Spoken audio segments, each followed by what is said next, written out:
तो हिमाचल तो झांकी है, राहुल की यात्रा अभी बाकी है। जी हाँ, कांग्रेस अब तक इस तर्ज पर आगे काम करेगी ऐसा लग रहा है।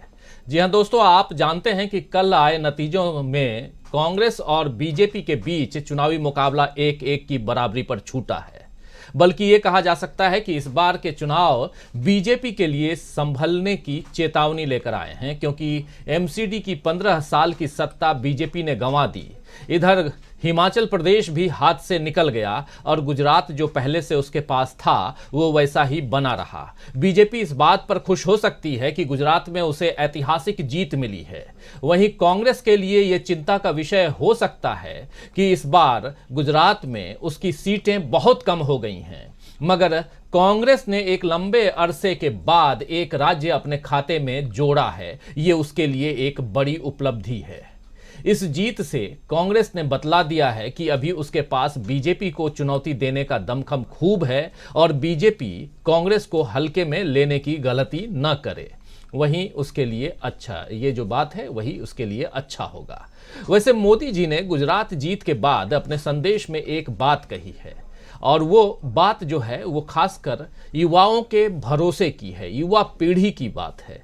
मोदी जी ने क्या कुछ कहा है जब वो कल गुजरात जीतने के बाद दिल्ली के अपने केंद्रीय कार्यालय में अपने कार्यकर्ताओं को संबोधित कर रहे थे, तो उन्होंने क्या कुछ कहा उसका एक अंश आपके सामने पेश करना चाहता हूं और फिर आगे बढ़ते हैं। पहले सुनते हैं मोदी जी कल युवाओं को लेकर के क्या कुछ कह रहे थे, सुनिए जरा।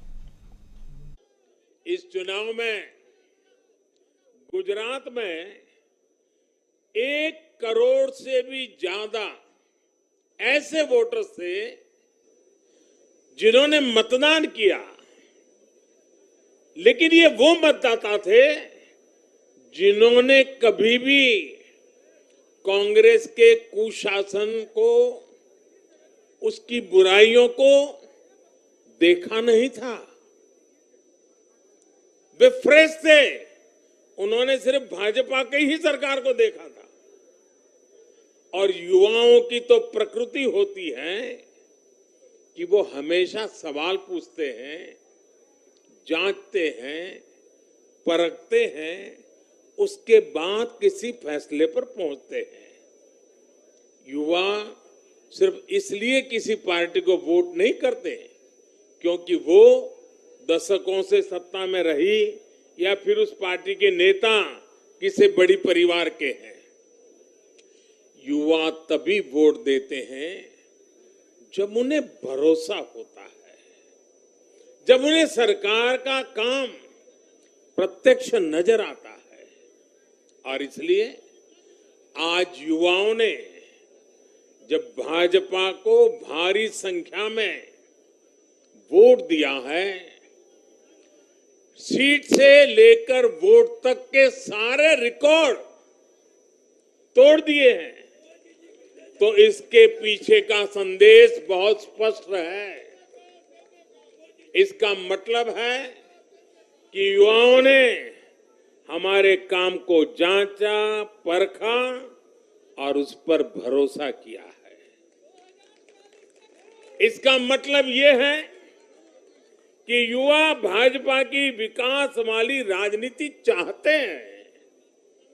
इसका मतलब है कि युवा ना तो जातिवाद के बहकावे में आते हैं न परिवारवाद के। युवाओं का दिल सिर्फ विजन और विकास से जीत सकते हैं और भाजपा में विजन भी है और विकास के प्रति प्रतिबद्धता भी है। तो सुन रहे थे आप मोदी जी को ये भरोसा है कि देश की युवा पीढ़ी का कांग्रेस से ज्यादा उन पर भरोसा है। तभी तो कह रहे थे कि 1 करोड़ से ज्यादा ऐसे युवा मतदाता इस बार वोट दिए हैं जो कांग्रेस के कार्यकाल में जो पैदा ही नहीं हुए थे, यानी 2000 के बाद वाले ऐसे युवा हैं, 2002 के बाद वाले कह लें। तो युवा ये मानते हैं कि कांग्रेस समाज में दूरी बढ़ाने और तात्कालिक लाभ लेने वाली पार्टी है, इसीलिए उन्होंने बीजेपी को वोट दिया है। अब अगर मोदी जी की बात सच है तो फिर इस वीडियो का क्या माना जाए, क्या कहा जाए, क्या ये वीडियो झूठ है जो अभी आपको दिखाने जा रहा हूं? जरा इसे भी देख लीजिए। वीडियो है। मंच में कभी लोग चढ़े, मंच में कभी लोग चढ़े, केवल राहुल गांधी जी जोड़ो जोड़ो जोड़ो जोड़ो।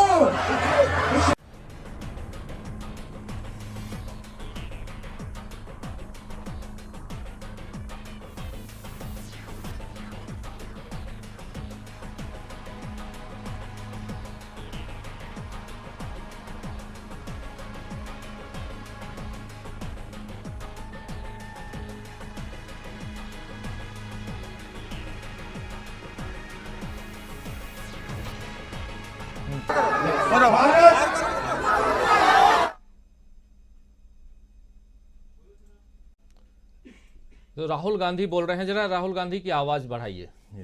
बहुत बहुत धन्यवाद। आप एग्जाम्स का प्रिपरेशन कर लिया, best of luck. You are the future of this country, we are all very proud of you, love you. आपको sir thank you sir, thank you. Bharat. तो दोस्तों, इस वीडियो में साफ नजर आ रहा है कि एजुकेशन हब कोटा में किस तरह युवाओं की भारी भीड़ राहुल भैया को जिंदाबाद कहने के लिए इकट्ठा हुई है। ये तस्वीरें भारत जोड़ो यात्रा की हैं और ये तस्वीरें परसों शाम की हैं। कल 11 बजे के बाद ये यात्रा नहीं हुई थी, क्योंकि उसके बाद से विश्राम का समय था। और ये आप देख रहे हैं राइट साइड में, उसी विजुअल को दिखा रहा हूं। जब राहुल गांधी राजस्थान के कोटा शहर पहुंचे थे, तब उनके स्वागत में, और वहाँ कोटा में आप जानते हैं कि कोटा जो है वो एजुकेशन का हब है। वहाँ छात्र पहुँचते हैं देश के अलग अलग हिस्सों से, और ख़ासकर उत्तर भारत से काफ़ी छात्र वहाँ हैं।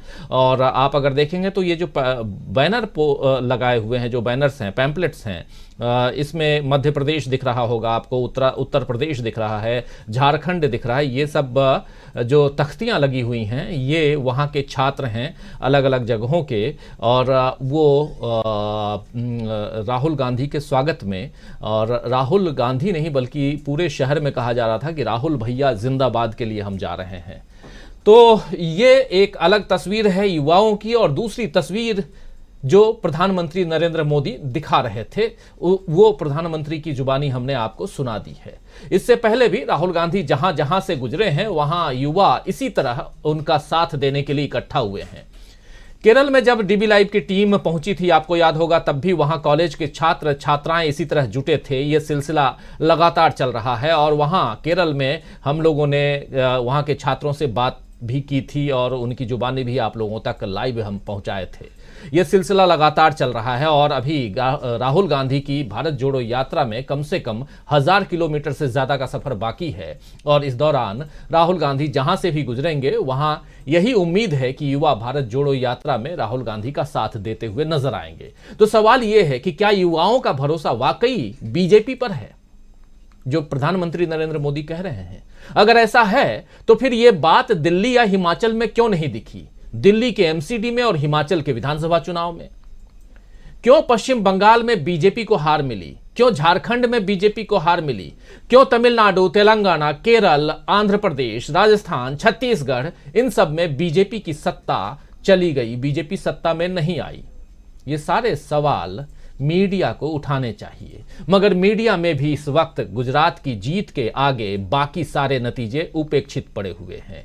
विदेशी अखबारों ने गुजरात की जीत पर क्या लिखा, इसकी चर्चा ज्यादा हो रही है, मगर हिमाचल के बारे में विदेशी अखबारों ने क्या लिखा है, इसकी चर्चा नहीं हो रही है। हिमाचल में बीजेपी क्यों हारी? क्यों अनुराग ठाकुर के जिले में बीजेपी हारी? क्यों जेपी नड्डा के गृह राज्य में बीजेपी हारी, पार्टी को मात मिली? इस पर सवाल नहीं हो रहे हैं। तो आइए दोस्तों, बहुत सारे सवाल हैं, हम उन सवालों को यहां उठाने की कोशिश करते हैं, उन पर हम चर्चा करने की कोशिश करते हैं। तो आज न्यूज पॉइंट में चर्चा करेंगे कि क्या हिमाचल प्रदेश जीतकर कांग्रेस ने यह बता दिया है कि बीजेपी को सत्ता का दम, या कहें कि बीजेपी को हराने का दम अभी कांग्रेस में बचा हुआ है उसमें?